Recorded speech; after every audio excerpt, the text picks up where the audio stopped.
Marian ഉടമ്പടി പ്രാർത്ഥന.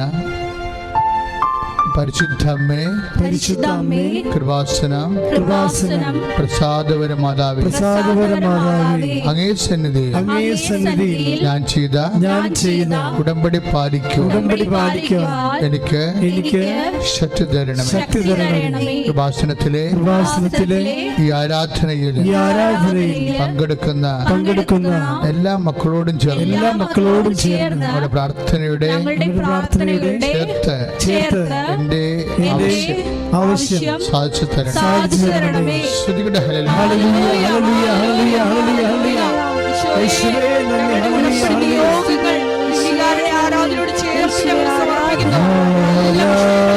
പരിശുദ്ധമ്മയുടെ പ്രത്യേക ഇടപെടലുണ്ടാകും.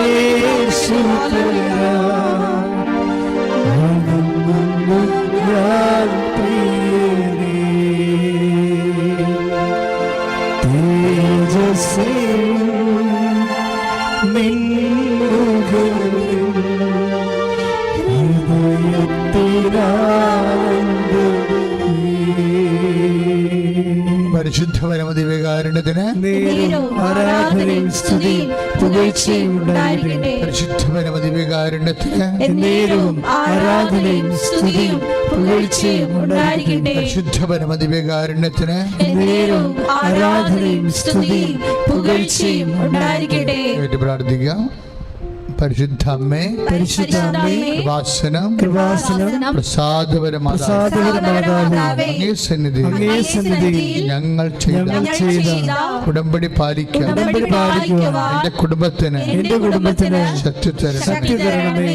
ഈ ആരാധനയിലെ പങ്കെടുത്ത് പ്രാർത്ഥിക്കുന്ന സർവ്വ കുടുംബങ്ങളുടെയും ഉടമ്പടി ആവശ്യങ്ങൾ സാധിച്ചു തരുവാനാകണമേ.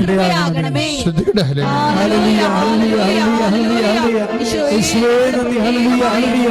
നൊമ്പരപ്പെടുത്തുന്ന എല്ലാ വിഷമതകളെയും പ്രാർത്ഥിക്കുന്നു. ഹല്ലേലൂയ.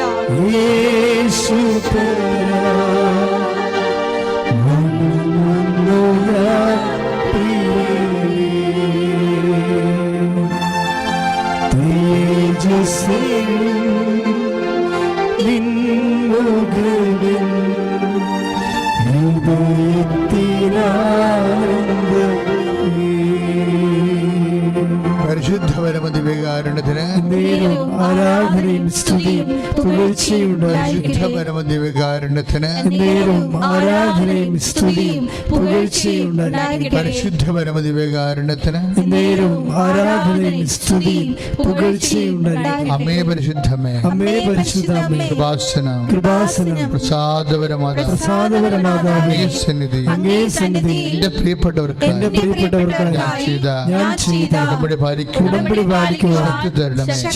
ഈ ആരാധനയിൽ പങ്കെടുത്ത് പ്രാർത്ഥിക്കുന്ന ഇതുവരെ ഉടമ്പടി ചെയ്തിട്ടുള്ള എല്ലാ മക്കളുടെയും സഹനങ്ങളെ സാക്ഷ്യത്തിന്റെ സന്തോഷമായി രൂപാന്തരപ്പെടുത്തുന്ന ശ്രുതികളുടെ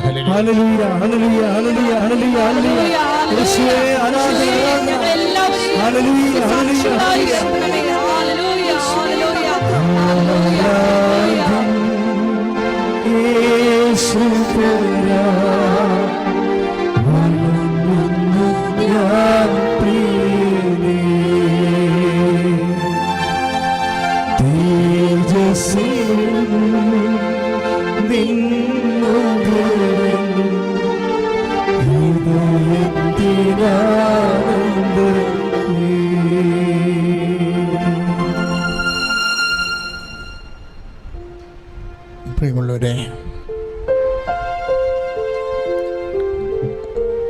ദിവസങ്ങളിൽ ഞാൻ ധ്യാനിച്ചുകൊണ്ടിരുന്ന വിഷയം വാട്ട് ഇസ് സിൻ, എന്താണ് പാപം. അപ്പോൾ നമുക്കറിയാം, ഞങ്ങൾ സെമിനാരിലൊക്കെ പഠിക്കുന്ന കാലത്ത് പാപത്തെക്കുറിച്ച് പറയണത് sin is the absence of love. അപ്പം ദൈവത്തോടുള്ള സ്നേഹത്തിൻ്റെ അഭാവമാണ് പാപം.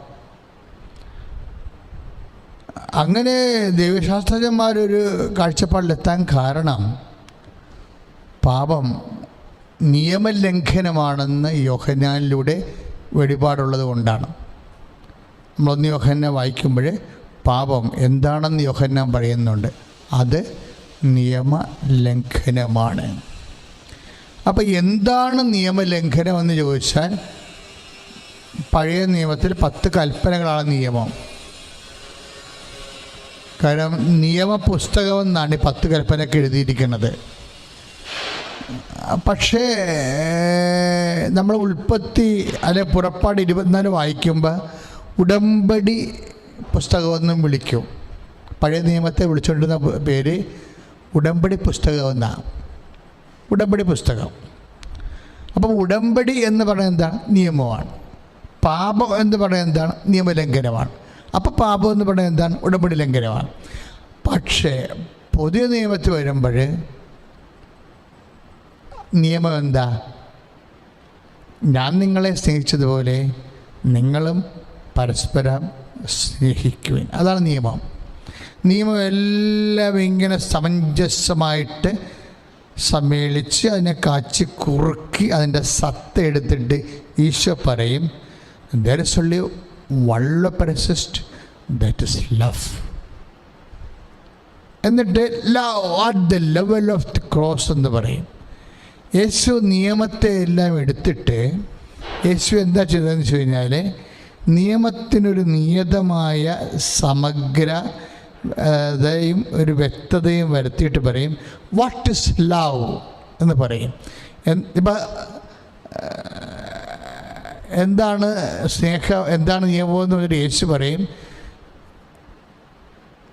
ഞാൻ നിങ്ങളെ സ്നേഹിച്ചതുപോലെ. ഇപ്പം ഒരു മാതൃകയാണ് വരുന്നത് അവിടെ. പാപം എന്ന് പറയുന്നത് ഒരു മാതൃകയ്ക്ക് എതിരെയുള്ള നടപടികളാണ്. It is great. What is sin? Sin എന്ന് പറയുന്നത് ഒരു ഫ്രെയിം ഓഫ് റെഫറൻസ് നമുക്കുണ്ട്. നമുക്ക് അവലംബിക്കാൻ ഒരു മാതൃകയുണ്ട്. ഈ മാതൃകയ്ക്ക് താഴെ വരുന്നതെല്ലാം സിന്നായിട്ട് മാറും. അപ്പോൾ പാപം എന്നുള്ള വിഷയത്തെ യേശു എന്ന വ്യക്തിയുമായിട്ടാണ് റെഫർ ചെയ്യണത്. അവിടെ കൽപ്പനയൊന്നുമില്ല. പാപം എന്നൊരു വിഷയത്തെ യേശുവിന് എതിരായിട്ടുള്ള മനോഭാവങ്ങളെ, അഭിരുചികളെ എല്ലാം പാപമാണ്. എന്താണ് പാപമെന്ന് ചോദിച്ചാൽ, യേശുവിനെ നഷ്ടപ്പെടുത്തുന്നത് എല്ലാം പാപമാണ്. യേശു ഒരു വ്യക്തിയായിരിക്കുമ്പോൾ തന്നെ ദൈവം ഒരു ശക്തിയാണ്. യേശു ക്രിസ്തുവിൻ്റെ ശക്തി, ദാറ്റ് ഈസ് ഗ്രേസ്, കൃപ, അത് നിർവീര്യമാക്കുന്നത് എല്ലാം പാപമാണ്. ഏത് ഒരു മനോഭാവമാണ്, ഏതൊരു നിലപാടാണ്, ഏതൊരു ഉള്ളിലിരിപ്പാണ് നിനക്ക് യേശു ക്രിസ്തുവിനെ എൻ്റെ ശക്തി നിർവീര്യമാക്കുന്നത്? That is sin. ഉടമ്പടിയിൽ വരുമ്പോൾ എന്താണ് ഉടമ്പടി അനുസരിച്ചുള്ള പാപം?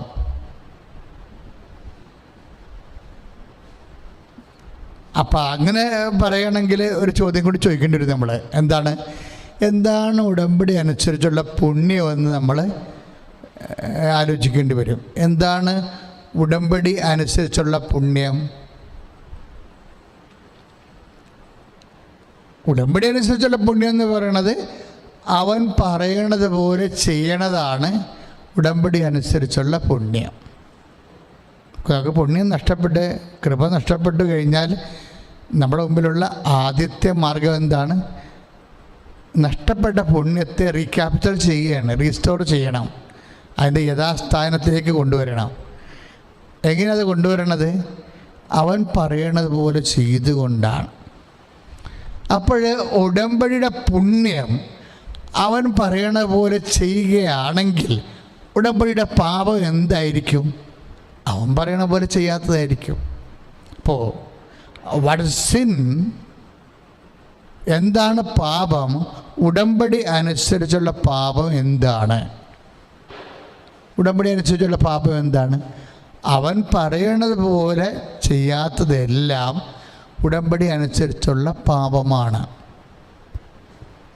ഇതാണ് വിഷയം. ഇതുകൊണ്ടാണ് അനുതാപവും കുമ്പസാരവും ഒരു 2-3 ആഴ്ചയായിട്ട് ഇതിൻ്റെ പ്രധാനപ്പെട്ട ഉടമ്പടി വിഷയമായിട്ട് വരണത്. അവൻ പറയണതനുസരിച്ച് ചെയ്യാതിരിക്കണതെല്ലാം പാപമാണ്, ഉടമ്പടി അനുസരിച്ചുള്ള പാപമാണ്. അപ്പോൾ ഓരോ ഉടമ്പടി ദിവസങ്ങൾ പിന്നിടുമ്പോഴും ആ വ്യക്തി ഉടമ്പടി 2 കാര്യങ്ങൾക്ക് ആ വ്യക്തി ശ്രദ്ധിക്കേണ്ടതുണ്ട്. ഇതൊരു സൂചിയും നൂലും ഓട്ടം പോലെയാണ് ഉടമ്പടി ഓട്ടം എന്ന് പറയണത്. 2 കാര്യങ്ങൾക്ക് ആ വ്യക്തി ശ്രദ്ധിക്കണം. ഒന്ന്, അവൻ ഓടണം അല്ലെങ്കിൽ അവൾ ഓടണം. രണ്ടാമത് എന്താണ്?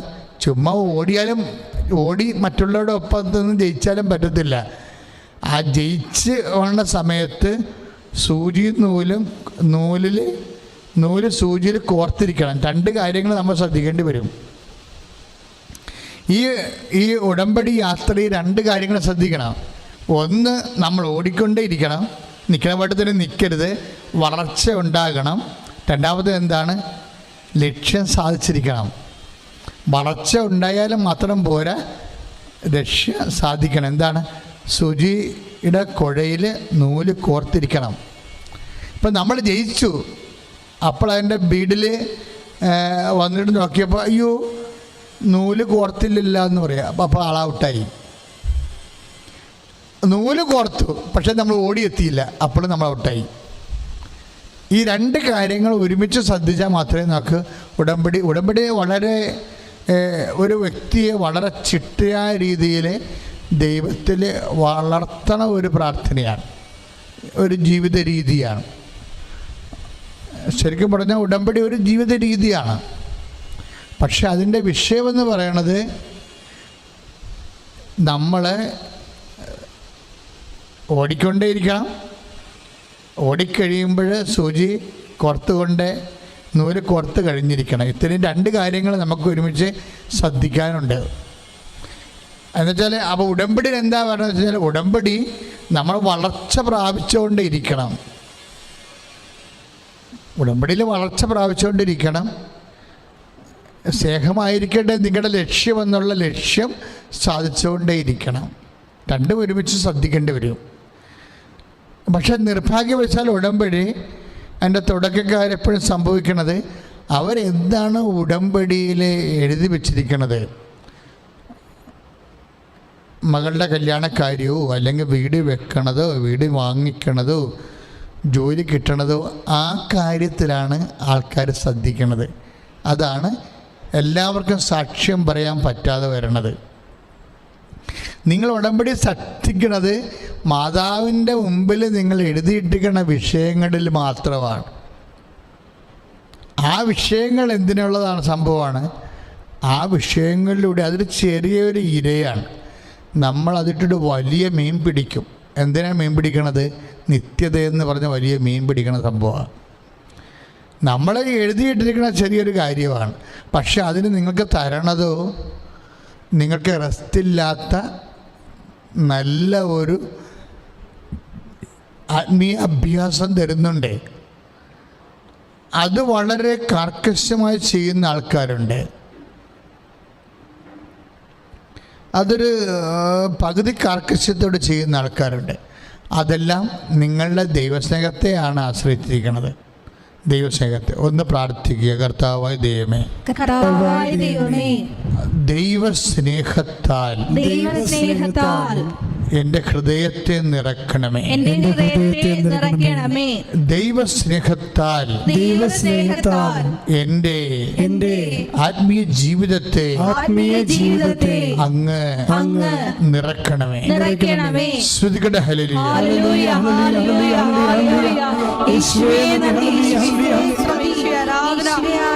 സ്നേഹത്താൽ ജ്വലിച്ച് ഉടമ്പടി നിബന്ധനകൾ വിശ്വസ്തതാപൂർവ്വം പാലിക്കാനുള്ള വലിയ കൃപ പ്രകാരം ചെയ്യണമേ.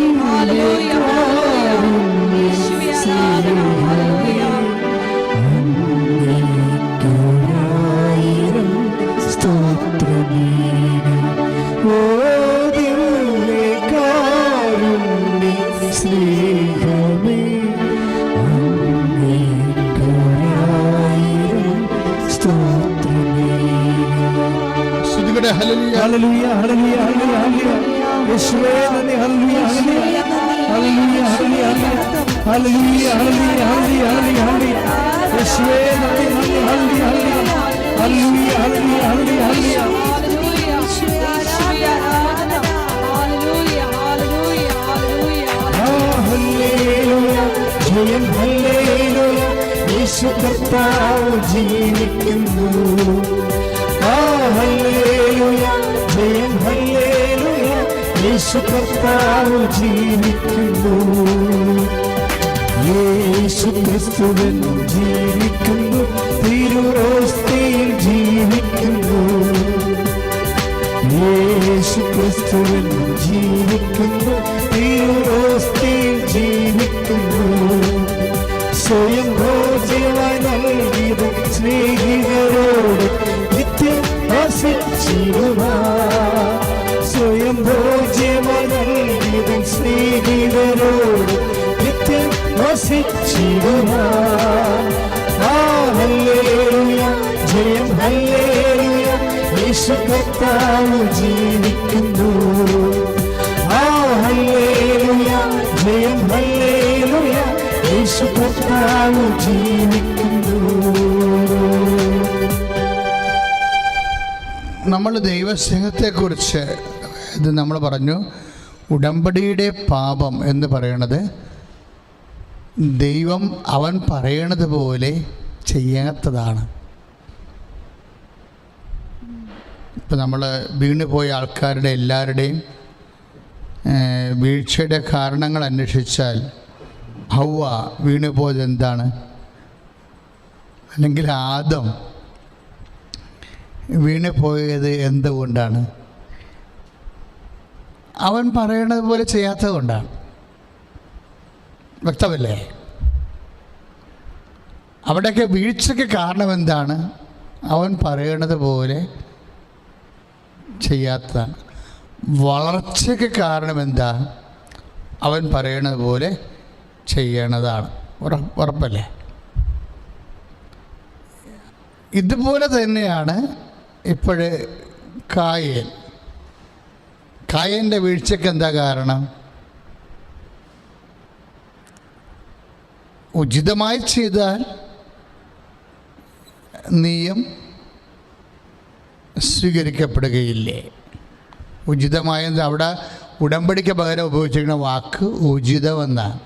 അതായത് ഉടമ്പടി പ്രകാരം ചെയ്ത്, അതായത് അവൻ പറയണ പോലെ ചെയ്താലെന്നതിൻ്റെ അർത്ഥം. ഉചിതമായി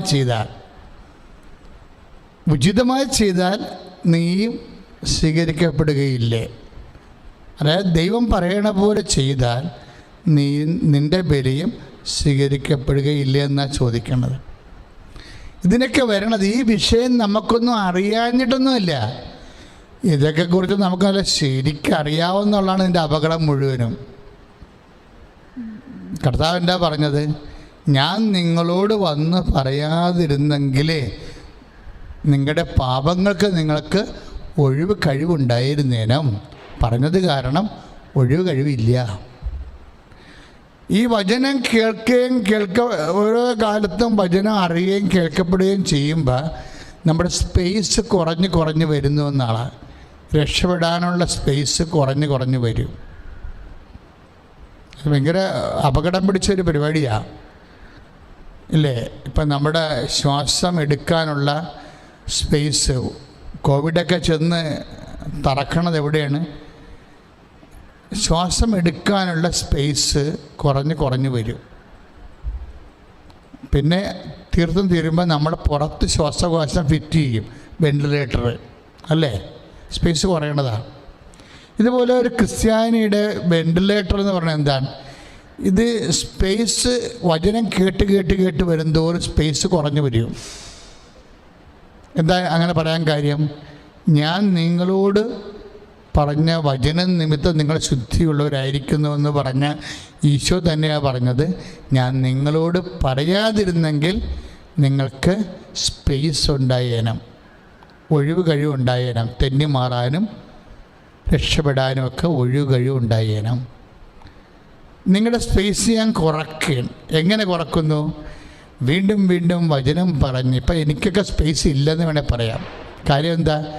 ഞാൻ വചനം പഠിക്കുകയും പഠിപ്പിക്കുകയും ചെയ്യുന്നയാളാണ്.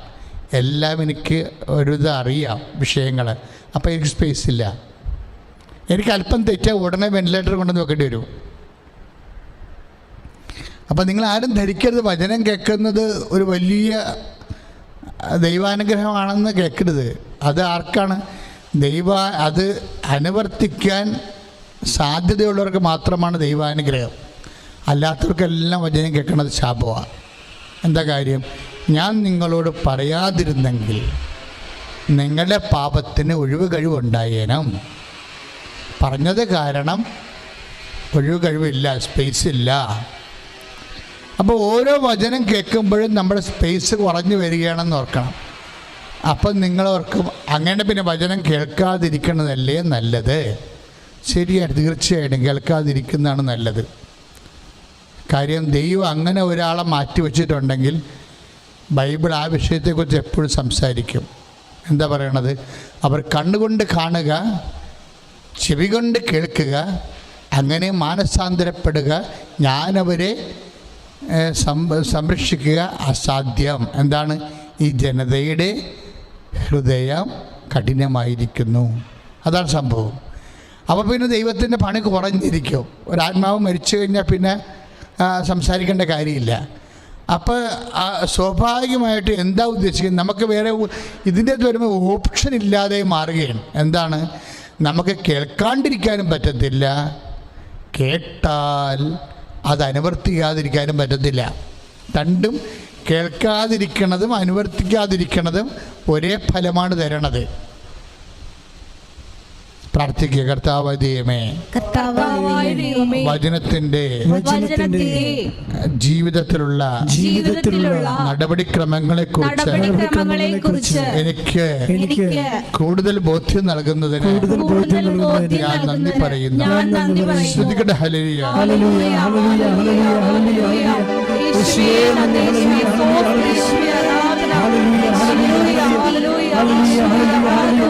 യേശുവേ സ്തുതി. ഹല്ലേലൂയ ഹല്ലേലൂയ ഹല്ലേലൂയ യേശുവേ നന്ദി. ഹല്ലേലൂയ ഹല്ലേലൂയ യേശുവേ ആരാധന ആരാധന ആരാധന. ഹല്ലേലൂയ ഹല്ലേലൂയ ഹല്ലേലൂയ ആരാധന ആരാധന യേശുവേ ആരാധന ആരാധന ആരാധന യേശുവേ ആരാധന ആരാധന ആരാധന സ്നേഹമേ സ്നേഹമേ ആരാധന ആരാധന ആരാധന സ്നേഹമേ ആരാധന. പരിശുദ്ധ പരമദിവ്യകാരുണ്യത്തിന് ആരാധനയും സ്തുതിയും പുകഴ്ചയും ഉണ്ടായിരിക്കട്ടെ. പരിശുദ്ധ പരമദിവ്യകാരുണ്യത്തിന് ആരാധനയും സ്തുതിയും പുകഴ്ചയും ഉണ്ടായിരിക്കട്ടെ. പരിശുദ്ധ പരമദിവ്യകാരുണ്യത്തിന് ആരാധനയും സ്തുതിയും പുകഴ്ചയും ഉണ്ടായിരിക്കട്ടെ. നമ്മൾ ഉൽപ്പത്തി പുസ്തകത്തിൻ്റെ 4-ാം അധ്യായം 5-ാമത്തെ വാക്യത്തിലെ ഒരു കൊലപാതകിയുടെ നെറ്റിയിലെ ദൈവം അടയാളമിടുന്നുണ്ട്. ഭയങ്കര രസകരമായ ഒരു സംഭവമാണ്. കായേൻ്റെ നെറ്റിയിലെ ദൈവം ഒരു അടയാളമിടും. കാര്യം കായേന പറയണത്, ഞാൻ പാപം ചെയ്ത കാരണം എൻ്റെ പ്രൊട്ടക്ഷൻ പോയി, അത് കാരണം ഏത് സമയത്തും ഞാൻ ആക്രമിക്കപ്പെടാം, അതുകൊണ്ട് എന്നെ സഹായിക്കണം എന്ന് പറയുമ്പോൾ ദൈവം അവൻ ഏദോമിലേക്ക് പോകാൻ നേരത്തെ കിഴക്ക് പോയി താമസിക്കുന്ന സമയത്ത് ദൈവത്തിൻ്റെ സന്നിധി വിട്ടു പോകുമ്പോൾ അവനൊരു അടയാളം ഇട്ടിട്ടാണ് വിടുന്നത്. സന്നിധി ദൈവത്തിൻ്റെത് വിട്ടുപോയാലും ഒരടയാളം ഇട്ടിട്ട് വിടും. എന്താണ്? ആക്രമിക്കപ്പെടാതിരിക്കാനുള്ള അടയാളം. ആർക്കാണ് കൊടുക്കണത്? കായേന്. എന്തിനാണ് കൊടുക്കണത്? സംരക്ഷിക്കപ്പെടാൻ. എന്താണ് അതിൻ്റെ ഉദ്ദേശം? എന്താണ് അതിൻ്റെ സോഴ്സ്? എന്താണ്? കരുണയാണ്. അപ്പോഴേ ഒരു ഒരു ഒരു പാപം എന്ന് പറയുന്നത് എന്താണ്? ദൈവത്തിൻ്റെ കരുണയെ ദൂർത്തടിക്കുന്നതാണ് പാപം. കായൻ്റെ ഇപ്പം നമുക്ക് 5:4-5 ഉൽപ്പത്തി പുസ്തകം.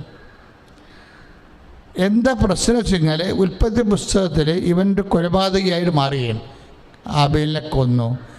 അവൻ പറയണ പോലെ ചെയ്യാഞ്ഞത് കൊണ്ടാണ് കായൻ പാപിയായി മാറുന്നത്. അനുചിതമായി, ഉടമ്പടി പ്രകാരമല്ല, ഉചിതമായി ചെയ്തിരുന്നെങ്കിൽ നിൻ്റെ ബലി സ്വീകരിക്കപ്പെടത്തില്ല എന്ന് ചോദിച്ചാൽ, ഉടമ്പടി പ്രകാരമാണ് നീ ജീവിച്ചിരുന്നെങ്കിൽ നിനക്കും സ്വീകാര്യത കിട്ടത്തില്ലേ എന്ന് ചോദിച്ചിട്ട്, പക്ഷേ അവൻ പാപത്തിൻ്റെ ശമ്പളമായ മരണത്തിൻ്റെ മുഖത്ത് നിൽക്കുമ്പോൾ അവൻ ദൈവത്തോട് എനിക്ക് ഓരോടും ഇല്ലാണ്ടായല്ലോ എന്ന് പറഞ്ഞപ്പോഴേ, എല്ലാവരും എന്നെ കൊല്ലാൻ വരണമല്ലോ എന്ന് പറഞ്ഞപ്പോഴേ ദൈവം കൈ നീട്ടി അവൻ്റെ നെറ്റിയിലൊരു അടയാളമിട്ട്, ആരും നിന്നെ കൊല്ലത്തില്ല എന്ന് പറയും. ഇത് ഒരു കരുതി വെച്ച കരുണയാണ്. കാലം കരുതി വെച്ച എന്നൊക്കെ പറഞ്ഞിട്ടില്ലേ, ഭാഷയിലൊക്കെ ആൾക്കാർ പറയത്തില്ലേ, കാലം കരുതി വെച്ച കാവ്യനീതി എന്നൊക്കെ പറഞ്ഞ് പറയുന്നത്. ഇതുപോലെ മനുഷ്യനെ സൃഷ്ടിക്കുന്നതിന് മുമ്പ് ദൈവം കരുണയുടെ ഒരു സാഗരം കരുതി വെച്ചു. കാര്യം ഇത് കൈവിട്ട കളിയാണെന്ന് ദൈവത്തിന് അറിയാമായിരുന്നു. മനുഷ്യൻ എത്ര നല്ലവനെന്നറിയപ്പെട്ടാലും ഒരു നിമിഷം എല്ലാം മറന്ന് ദൈവത്തിനെതിരെ തിരിയും. ഇത് വലിയൊരു സംഭവമാണ്. പക്ഷെ ഇതൊരു ഈ വിത്തിനിട്ട ചേമ്പ്, നമ്മൾ വിത്തിനിട്ട നെല്ല് നമ്മളെടുത്ത് പുഴുകി തിന്നാനുള്ള അവസ്ഥ എന്തായിരിക്കും? അത്രയും പാപ്പരാകുമ്പോഴാണ് അടുത്ത കൊല്ലത്തെ കൃഷിക്കുള്ള നെല്ലാണ്, വിത്താണ് നമ്മളെടുത്ത് അരി വെക്കണമെന്നുണ്ടെങ്കിൽ, ഇതുപോലെ ലോകസ്ഥാപനത്തിന് മുമ്പ് നമുക്ക് വേണ്ടി കരുതി വെച്ച കരുണയുണ്ട്. കാര്യം മനുഷ്യൻ ദൈവത്തിന് സ്നേഹം കൊണ്ട് ഇരിക്കപ്പുറതിയില്ലാതെ ചെയ്തിട്ടുള്ള ഒരു വലിയ സൃഷ്ടിയാണ് ഈ മനുഷ്യൻ. അവൻ തെറ്റിപ്പോകുന്ന ദൈവത്തിന് നേരത്തെ അറിയാമായിരുന്നു. അപ്പം നിങ്ങളൊക്കെ മനുഷ്യൻ പാപം ചെയ്യുന്ന ദൈവത്തിന് അറിയാൻ പാടില്ല എന്ന് വെച്ചാൽ തീർച്ചയായിട്ടും അറിയാമായിരുന്നു. മനുഷ്യനെ സൃഷ്ടിക്കുമ്പോൾ അവന് കൽപ്പന കൊടുത്താൽ തീർച്ചയായിട്ടും അവനത് ലംഘിക്കുമെന്ന് ദൈവത്തിനറിയാമായിരുന്നു. അപ്പോൾ ദൈവത്തിന് മുന്നറിവുണ്ട്. അപ്പം പിന്നെ എന്താണൊരു മാർഗം? അതിനു വേണ്ടി ഒരു കാഷ്വാലിറ്റി ഉണ്ടായാൽ അവൻ്റെ കയ്യിരിപ്പ് കാരണം അവൻ നശിക്കണത് കണ്ടാൽ അതങ്ങനെ നശിക്കാതിരിക്കാൻ വേണ്ടി ദൈവം ഒരു റിസർവർ ചെയ്യും. എന്താണ്? ഒരു കരുതൽ വെക്കും, കരുണയുടെ കരുതൽ. ഈ കരുണയുടെ കരുതലാണ് കായൻ്റെ നെറ്റിയിൽ അടയാളമായിട്ട് മാറണത്. അല്ലെങ്കിൽ കൊലപാതകയ്ക്ക് കാരുണ്യം കൊടുക്കേണ്ട ഒരു കാര്യമില്ല. പക്ഷേ ഈ മനുഷ്യനെ സൃഷ്ടിച്ചപ്പോൾ ദൈവത്തിന് അറിയാമായിരുന്നു ഇവൻ തെറ്റിപ്പോകും. അവൻ്റെ തന്നെ കഴിവ് കൊണ്ടോ അവൻ്റെ തന്നെ മെരിട്ട് കൊണ്ടോ കരകയറി വരാൻ പറ്റാത്ത അവസ്ഥയിലേക്ക് അവൻ വീണു പോകും. അപ്പോഴാണ് ഈ not by merit but by grace work out ചെയ്യണത്. ഇത് അനാദികാലം മുതലുള്ള ദൈവം മനുഷ്യനെ സൃഷ്ടിച്ചപ്പോൾ തന്നെ എടുത്തിട്ടുള്ള ഒരു ഫോർമുലയാണ്, പുതിയതല്ലത്. എഫേസ്യസ് 4:8 നമ്മൾ വായിക്കുമ്പോൾ നമുക്ക് തോന്നും പുതിയതാണെന്ന്. അത് ലോകസ്ഥാപനത്തിന് മുമ്പ് നിഗൂഢമായിരുന്നതെല്ലാം ഉള്ള വെളിപ്പെടുത്തലാണത്. എന്താണ്? ദൈവം ഒരു റിസർവെയറിൽ കരുണ കരുതി വെച്ചിട്ടാണ് മനുഷ്യനെ സൃഷ്ടിക്കണത്. കാര്യം അവൻ തെറ്റിപ്പോകുന്നറിയാം. അങ്ങനെ തെറ്റി അവൻ പറയണ പോലെ ചെയ്യാതെ ആദം മരിച്ചു, ഹവ്വ മരിച്ചു, അവരുടെ മക്കളായ കായനും കൊലപാതകം ചെയ്തു. പിന്നെ എന്തു ചെയ്യും? അവരുടെ തന്നെ കഴിവ് കൊണ്ട് അവർക്ക് കരകയറി വരാൻ പറ്റത്തില്ല. Not by merit. പിന്നെ എന്തു ചെയ്യും? But by grace. താൻ കരുതി വെച്ച കരുണ ഒരടയാളമായി ഇവൻ്റെ നെറ്റിയിലേക്ക് ദൈവം ചാർത്തും. ഈ കൊലപാതകിയുടെ ഹീസ് നോട്ട് ഡിസർവിങ് ഇറ്റ്. അതായത് ഹീസ് നോട്ട് ഡിസർവിങ് ഇറ്റ്, അവന് അവകാശമില്ല. പിന്നെന്താണ്? ദൈവത്തിൻ്റെ ആർദ്രമായ അനുകമ്പയുടെ കരുണയുടെ ഭാഗമാണ്. ഇതിലാണിത് വർക്കൗട്ട് ചെയ്യണത്. പക്ഷെ ഞാൻ നിങ്ങളോട് പറഞ്ഞു, നിങ്ങൾ ഈ വിത്തിനിട്ടിരിക്കുന്ന നെല്ലെടുത്ത് പുഴുങ്ങത്തിനത് അത്ര ശരിയല്ല. അതായത് നമ്മുടെ മെറിറ്റുകൾ നഷ്ടപ്പെടുകയും ദൈവത്തിൻ്റെ ഗ്രേസിന് മാത്രം ആശ്രയിച്ചുകൊണ്ട് ഒരു ആധ്യാത്മിക ജീവിതം നിലനിർത്താൻ ആഗ്രഹിക്കുകയും ചെയ്യുമ്പോൾ സംഭവിക്കുന്നത് എന്താണ്? വിത്തിനിട്ടിരിക്കുന്ന നെല്ലെടുത്ത് പുഴുങ്ങത്തിന്നുകയാണ്. അറും പട്ടിണിയാണ് പിന്നെ വരണത്. അറും പട്ടിണിയുടെ കാലമാണ് വരണത്. ഈ ദൈവത്തിൻ്റെ കരുണ അനാദി കാലം മുതൽ മനുഷ്യനെ സൃഷ്ടിക്കുമ്പോൾ മനുഷ്യൻ അവൻ പറയണ പോലെ ചെയ്യാതെ വീണ്ടും പോകുമെന്നും അവൻ്റെ കരുണ, അവൻ്റെ കൃപ കൊണ്ട്, അവൻ്റെ കഴിവ്, മെരിറ്റ് കൊണ്ട് തിരിച്ചു വരാൻ കഴിയുകയില്ല എന്നും പറഞ്ഞത് കൊണ്ടാണ്, എന്ന് അറിയാവുന്നത് കൊണ്ടാണ് ദൈവം കരുണ കരുതി വച്ചിരിക്കുന്നത്. സൃഷ്ടിക്ക് മുമ്പേ, ലോകസ്ഥാപനം മുമ്പേ. ഈ കരുണയാണ് കാലാന്തരത്തിൽ യേശുക്രിസ്തുവായിട്ട് അവതാരം ചെയ്യുന്നത്.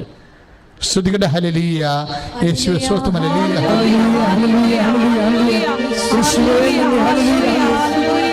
എഫേസ്യൻസ് 2:8 പ്രാർത്ഥിക്കുന്നു, വിശ്വാസം വഴി കൃപയാലാണ് നമ്മൾ രക്ഷിക്കപ്പെട്ടത്. അത് നമ്മൾ നേടിയെടുത്തതല്ല, ദൈവത്തിന്റെ ദാനമാണ്. ഈശോയെ, ഞങ്ങളുടെ പാപമേഖലയിലെല്ലാം പ്രാർത്ഥിക്കുന്നു. ഹല്ലേലൂയ. കനിവ് തോന്നണമേ,